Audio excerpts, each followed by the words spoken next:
Hello everyone, hope you all are fine. Welcome back to bio lecture. In the last class we have discussed about fertilization, double fertilization, endosperm formation. We have discussed about the formation of zygote, gametes.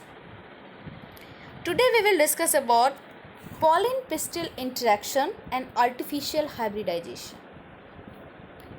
Okay. तो हमने देखा था कि pollination जो है वो दो type के हैं, self pollination and cross pollination.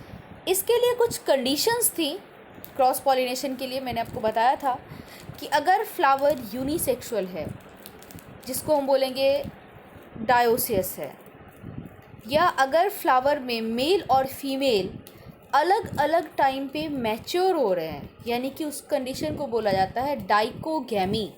Dichogamy के टू टाइप्स भी हमने आपको बताया था कि अगर मेल गैमेट पहले मैच्योर हो रहा है तो उसको हम बोलेंगे प्रोटेंड्री, और अगर फीमेल पहले मैच्योर हो रहा है तो उसको हम बोलेंगे प्रोटोगाइनी। उसके बाद थर्ड कंडीशन इसमें आती है हेटेरोस्टाइली, यानी कि मेल और फीमेल गैमेट का लेंथ में डिफरेंस होना। अगर मेल गैमेट शॉर्ट है और फीमेल गैमेट लॉन्ग है, ऐसे में पॉलन का स्टिग्मा तक पहुंचना डिफ़िकल्ट होता है और इसलिए क्रॉस पॉलिनेशन के चांसेस ज़्यादा होते हैं। और लास्ट कंडीशन है हमारा हर्कोगैमी। हर्कोगैमी में होता है कि कुछ नेचुरल बैरियर्स आ जाते हैं। लाइक कई बार क्या होता है कि फ्लावर का अरेंजमेंट ऐसा होता है कि पेटल्स जो है वो एंथर और स्टिग्मा के बीच में आ गया, तो इसकी वजह से क्या होता है कि सेम डिस्टेंस है, सेम लेंथ है और मैच्योरेशन टाइम भी सेम है, बावजूद इसके पॉलन जो है वो सही टाइम पे स्टिग्मा तक पहुंच नहीं पाता, जिसकी वजह से सेल्फ पॉलिनेशन नहीं हो पाता। So these were all the controversies of cross pollination. Once again, keep it in mind. Dioecious plant, hercogamy, heterostyle and dichogamy. These four are the contrivances for cross pollination. ये 4 conditions होंगी तभी किसी plant में cross pollination होगा. अब अगर pollination same plant का हो या डिफरेंट प्लांट का हो, पॉलिनेशन के बाद जो फर्टिलाइजेशन की प्रोसेस होती है उसमें एक चीज़ बहुत मैटर करता है, वो है पॉलन पिस्टिल इंटरेक्शन. ये पॉलन पिस्टिल इंटरेक्शन जो है, क्या मतलब है इसका? पिस्टिल बोलते हैं हम फीमेल रिप्रोडक्टिव पार्ट, यानी कि जिसको आप गाइनोसियम भी बोल सकते हो, उसको पिस्टिल बोला जाता है. और पॉलन जो है वो मेल गैमेटोफाइट है. तो पॉलन का पिस्टिल के साथ क्या इंटरेक्शन होगा और ये इतना इम्पोर्टेंट क्यों है, ये अभी हम डिस्कस करेंगे.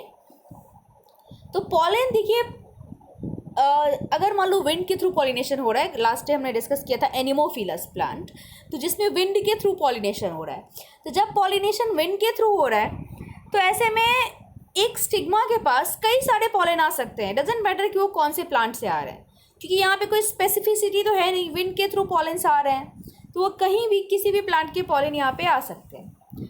अब ये पॉलन स्टिग्मा के लिए कंपैटिबल है या नहीं, ये बहुत ज़्यादा मैटर करता है. कई केसेस में क्या होता है कि लाइक पॉलन को स्टिग्मा के सरफेस को डाइजेस्ट करके, वाटर एब्जॉर्ब करके, तब जर्मिनेट होते हुए पॉलन वहाँ से पास करता है.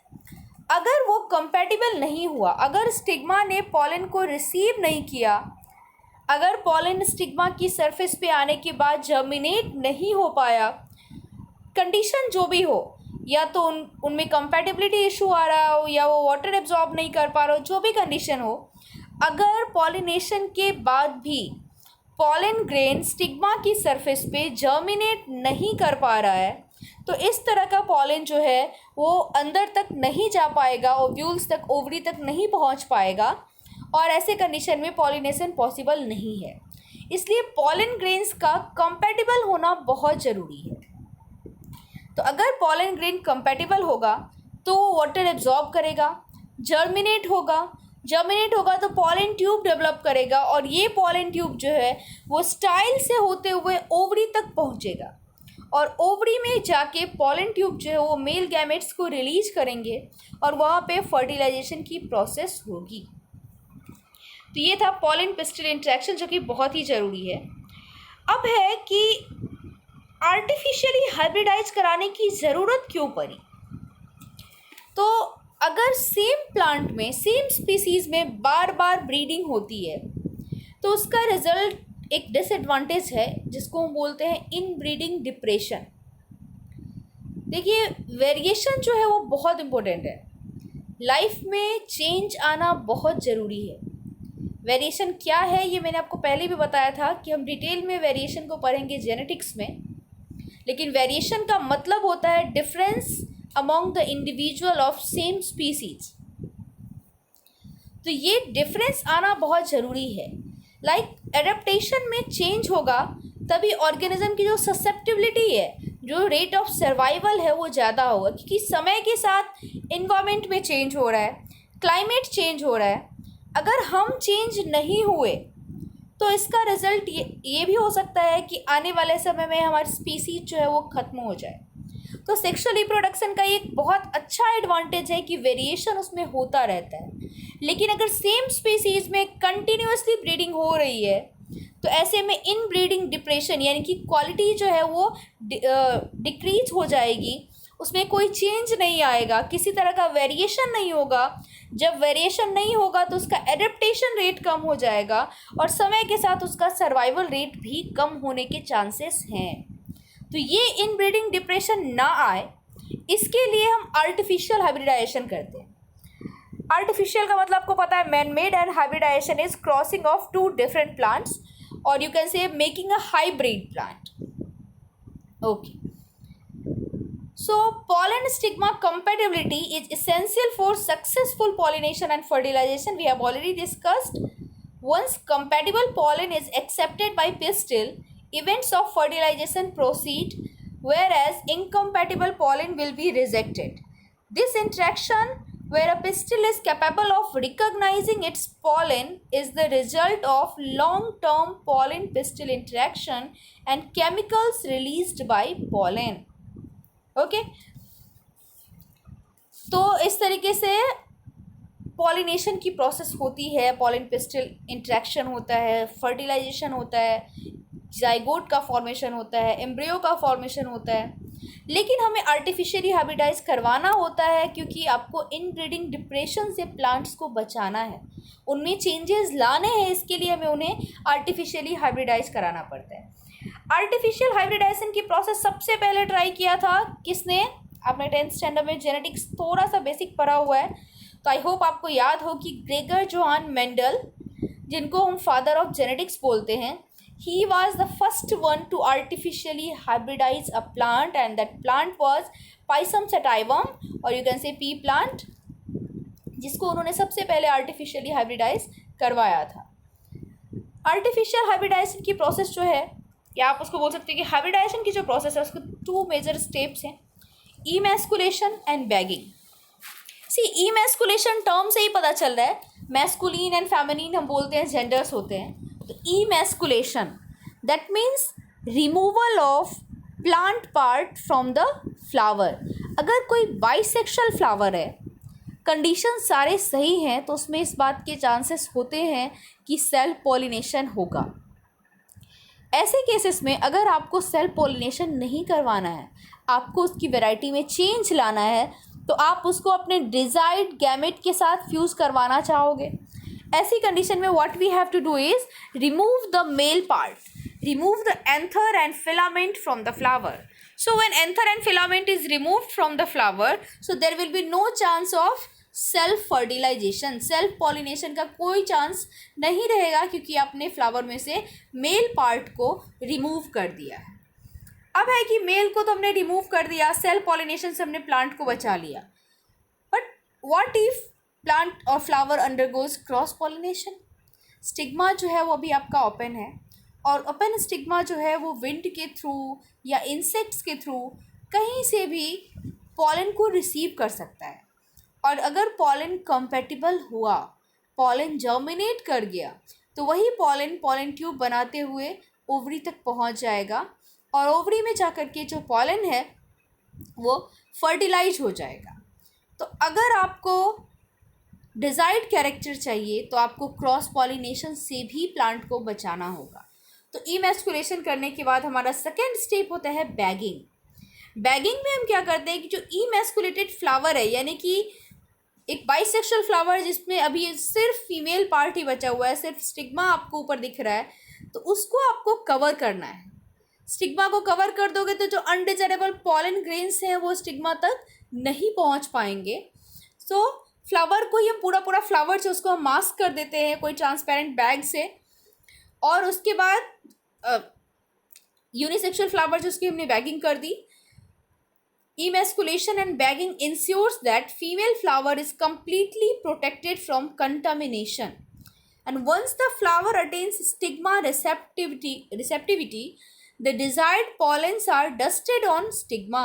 और एक बार जब पॉलन स्टिग्मा मैच्योर हो जाता है, लाइक उस टाइम के बाद आपको दूसरे फ्लावर को इसके लिए मैच्योर करना, स्टडी करना होगा कि उनका मैच्योरेशन टाइम क्या है। और एक बार जब स्टिग्मा रिसेप्टिव हो जाए, यानी कि वो मैच्योर हो जाए मेल गैमेट को रिसीव करने के लिए, तब हमें क्या करना होता है कि जो डिजायर्ड कैरेक्टर वाले प्लांट हैं, जैसे कि अगर हम मेंडल का एक्सपेरिमेंट देखें तो मेंडल ने क्या किया था, उन्होंने टॉल और ड्वार्फ दो अलग अलग प्लांट को आपस में क्रॉस करवाए थे।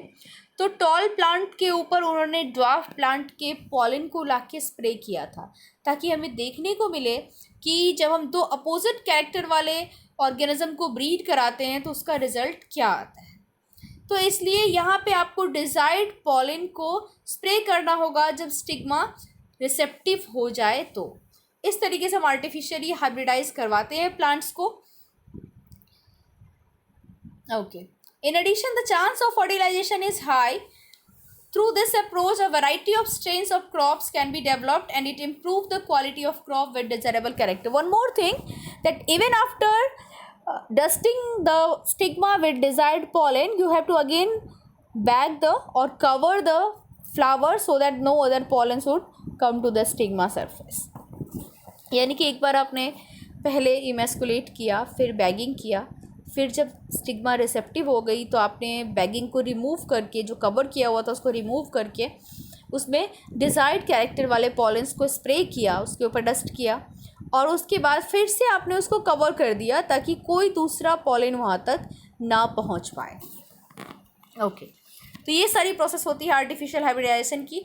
अब इसमें क्या है कि इतने प्रिकॉशंस के साथ हमने ये एक पूरा फंक्शन, पूरी प्रोसीजर जो है परफॉर्म की है, तो इस बात की पूरी चांसेस है कि बिना किसी कंटामिनेशन के आपको फर्टिलाइजेशन के चांसेस भी ज़्यादा हैं, कंटामिनेशन के चांसेस बिल्कुल नहीं है।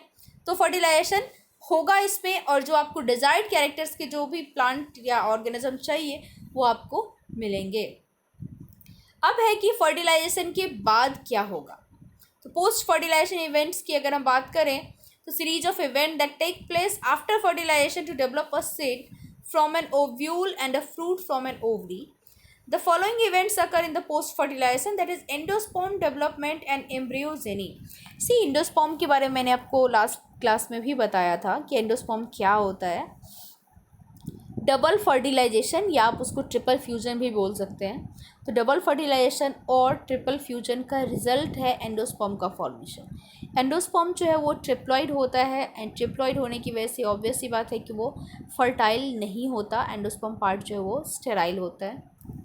एंडोस्पर्म में न्यूट्रिएंट बहुत ज़्यादा होते हैं क्योंकि उसमें न्यूक्लियस जो है वो 3 टाइम्स है, इसलिए उसमें न्यूट्रिएंट का अमाउंट भी ज़्यादा होता है। एंडोस्पर्म बेसिकली 2 टाइप्स के होते हैं, nuclear and cellular. Third type का एंडोस्पर्म भी देखा गया है जिसको हम बोलते हैं हेलोबियल एंडोस्पर्म। इसका एग्जाम्पल भी मैंने आपको बताया था कि कोकोनट का कर्नल और मेज़ के जो ग्रेन्स होते हैं उसमें आप एंडोस्पर्म को ईजिली ऑब्जर्व कर सकते हो। और एंडोस्पर्मिक फ्रूट जो होते हैं वो कंपेरेटिवली ज़्यादा हेल्दी माने जाते हैं, उनको एल्बुमिनस फ्रूट भी बोला जाता है और ये ज़्यादा हेल्दी माने जाते हैं। Okay, so endosperm is a type of tissue which is present in the seed of flowering plants during the time of fertilization. Reserve food material fill in the cells of endosperm tissue. It provides nutrition to the developing embryo in the form of starch. Endosperm development is classified into 3 types: nuclear endosperm, cellular endosperm and halobial endosperm formation. Already I told you. तो nuclear endosperm में देखिए क्या सब है कि in this process the primary nucleus of endosperm undergoes a nuclear division repeatedly to produce free nuclei without wall formation. And the best example for nuclear endosperm is coconut water. That is बहुत important है coconut water. आप लोग पिए होंगे, आपको पता होगा, test में भी अच्छा होता है and it's good for health. Summer में बेसिकली आपको लेना ही चाहिए क्योंकि उसमें बहुत ज़्यादा एनर्जी होती है and we need more energy in summer क्योंकि स्वेटिंग होती है, इतना हीट होता है. तो उसके हिसाब से बॉडी का स्टेमिना बनाए रखने के लिए जो हमें एनर्जी की रिक्वायरमेंट है उतना सफिशियंट एनर्जी मिलता है हमें कोकोनट वाटर से. नेक्स्ट अगर हम देखें सेलुलर एंडोस्पर्म फॉर्मेशन, तो during nuclear division the formation of cell wall occurs and it leads to the cellular endosperm formation. And the best example for cellular endosperm is coconut. Coconut itself is the example of cellular endosperm, or you can say maize also. Maize is also an example of for cellular endosperm. Third one is halobial endosperm formation. It is an intermediate type of endosperm formation between cellular and nuclear type endosperm formation. अब ये अगर आपको याद हो तो mostly जब हम नारियल पानी पीने जाते हैं तो जब अंदर का वाटर ख़त्म हो जाता है तो हम उनको बोलते हैं कि भैया हमें इसमें से आप मलाई निकाल के दे दो. तो दैट मलाई इज़ द हेलोवियल एंडोस्पर्म. वो जो इंटरमीडिएट सेमी सॉलिड्स आपको दिखता है and it's good in taste also, उस कंडीशन को हम बोलते हैं हेलोबियल एंडोस्पर्म. ओके, तो ये था endosperm. And during seed maturation or in the mature seed, the developing embryo may either utilize the endosperm completely or it is used by seed during seed germination. अब ये चीज़ हम आगे देखेंगे detail में कि एंडोस्पर्म जो बेसिकली देखिए nutritious है. तो फूड जो है, फ्रूट्स जो हैं वो एंडोस्पर्म को यूटिलाइज कर लेते हैं. लाइक जो एम्ब्रियो का फॉर्मेशन होता है, एम्ब्रियोजेनेसिस के टाइम पे सेल को डिवाइड होने के लिए, ग्रो करने के लिए न्यूट्रिएंट चाहिए और इसके लिए उनके पास खुद ही एक मेजर सोर्स है एंडोस्पर्म.